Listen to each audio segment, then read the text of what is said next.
നിരന്തരമായി ഒരു വർഷം മുടങ്ങിക്കിടന്ന കുമ്പളം തേവരാക്കടത്ത് സർവീസ് ഇന്നലെ മുതൽ പുനരാരംഭിച്ചു.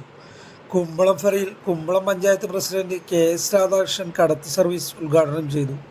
ഒരു വർഷത്തെ ഇടവേളയ്ക്ക് ശേഷം കടത്ത് സർവീസ് ആരംഭിച്ചതിൽ യാത്രക്കാരും നാട്ടുകാരും സന്തോഷത്തിലാണ്. കിലോമീറ്ററുകൾ നടന്ന് നെട്ടൂരിലെത്തി തേവരക്ക് പോയിരുന്നവരും വൻതുക ചെലവാക്കി മറ്റ് യാത്രാമാർഗങ്ങൾ തേടിയവരും കടത്ത് മുടങ്ങരുത് എന്ന പ്രാർത്ഥനയിലാണ്. എന്നാൽ ചൊവ്വാഴ്ച രാവിലെ മുതൽ ആരംഭിച്ച കടത്ത് സർവീസിലെ ബോട്ട് ഉച്ചയ്ക്ക് 1:30 കുമ്പളത്ത് നിന്നും തേവരക്ക് പോയ സർവീസിനിടെ ബോട്ടിൻ്റെ എഞ്ചിനും ബാറ്ററിയും തകരാറിലായി. ഇതോടെ പിന്നീടുള്ള സർവീസ് മുടങ്ങി. വൈകിട്ട് തേവരയിൽ നിന്ന് കുമ്പളത്തേക്ക് പോകാനെത്തിയ വിദ്യാർത്ഥികളും യാത്രക്കാരും ദുരിതത്തിലായി. എല്ലാവരും ചുറ്റിക്കറങ്ങി നെട്ടൂരിലൂടെ പോകേണ്ട അവസ്ഥയിലായി. ഒരു വർഷത്തിന് ശേഷം ആരംഭിച്ച കടത്ത് ബോട്ട് തകരാറിലായത് വളരെ പ്രയാസപ്പെടുത്തുന്നതാണെന്നും കടത്തില്ലാത്തതിൻ്റെ ബുദ്ധിമുട്ട് ഏറെയാണെന്നും കുമ്പളം സ്വദേശിനി 9ാം ക്ലാസ് വിദ്യാർത്ഥിനിയായ അന്ന പറഞ്ഞു. ബോട്ടിൻ്റെ എഞ്ചിൻ ബെൻഡെക്സ് തകരാറിലായതാണ് കടത്ത് മുടങ്ങാൻ കാരണമെന്നും ബുധനാഴ്ച മുതൽ സർവീസ് ഉണ്ടാകുമെന്നും ബോട്ടിലെ ജീവനക്കാരൻ പറഞ്ഞു. സർവീസ് മുടക്കം കൂടാതെ നടത്തുന്നതിന് പ്രതിമാസം 33,000 രൂപ വീതം ബോട്ട് സർവീസുകാർക്ക് പഞ്ചായത്ത് നൽകും. ടിക്കറ്റ് നിരക്ക് മുതിർന്നവർക്ക് 15 രൂപയും വിദ്യാർത്ഥികൾക്ക് 5 രൂപയുമായിരിക്കും.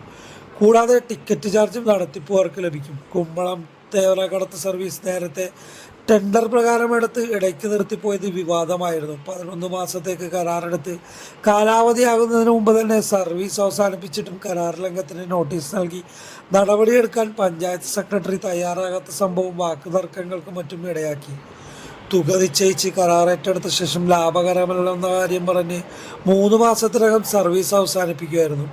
കുമ്പളം പഞ്ചായത്തിലെ കടത്ത് സർവീസ് മുടങ്ങാതിരിക്കാൻ ഹൈബീഡൻ MP പുതിയ ബോട്ട് വാങ്ങുന്നതിനായി 20 ലക്ഷം രൂപ അനുവദിച്ചെങ്കിലും അതും എങ്ങും എത്തിയില്ല. ഞാൻ പഠിക്കുന്ന സെന്റ് തോമസിലാണ്. എൻ്റെ വീട് കുമ്പളത്താണ്. അപ്പോൾ ഞാനിന്ന് വന്നത് കുമ്പളം ബോട്ടിനാണ്.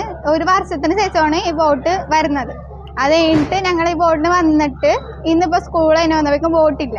ഒരു വർഷം കഴിഞ്ഞിട്ടാണ് ഈ ബോട്ട് വന്നേക്കണം. ഇനി ഞങ്ങൾക്ക് വീട്ടിട്ട് പോകണമെങ്കിൽ തന്നെ നെട്ടൂർ ബോട്ട് കയറിയിട്ട് വേണം. ഞങ്ങൾക്ക് അവിടെ ബോട്ട് കയറി അപ്പുറത്ത് ഇറങ്ങി അവിടെ കുറേ നടക്കണം. ഇനിയിപ്പോൾ സൈക്കിളൊക്കെ കുമ്പളം ഫെറിയിലാണ്. എന്നിട്ട് ഇവിടെ നിന്ന് ഞങ്ങൾ കുറേ നടക്കണം. ഇതവാ മറ്റേ പാലം കയറി പോകണമെങ്കിൽ അങ്ങനെ പോവാം, അല്ലെങ്കിൽ ഞങ്ങൾ റെയിൽ വഴി കയറി പോകണം.